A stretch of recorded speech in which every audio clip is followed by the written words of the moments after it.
All In has obtained some never-before-seen footage that gives you a good idea of what one of the wealthiest men in the world, Bill Gates, thinks of the president. Bill Gates took questions during a recent Gates Foundation meeting with staff, and he talked about meeting Donald Trump. Here's what he had to say. Yeah, so I never met Donald Trump before he was elected. So I saw him at Trump Tower. You know, I said, hey, science and innovation is a great thing. You should be a leader who drives innovation. And that conversation was about a broad set of things in energy, in health, in education.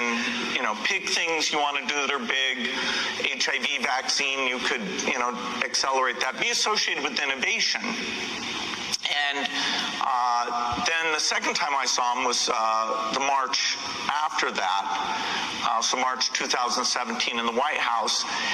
In both of those two meetings, he asked me if vaccines weren't a bad thing, because he was considering a commission to look into ill effects of vaccines. And somebody, his name is Robert Kennedy Jr., was advising him that vaccines were causing bad things. And I said, no, that's a dead end.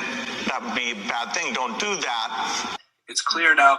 All the insurance companies are showing anybody who takes a vaccine much higher risk of death over the next year. The insurance companies are blowing up with deaths all over, especially in young people. It just hit yesterday.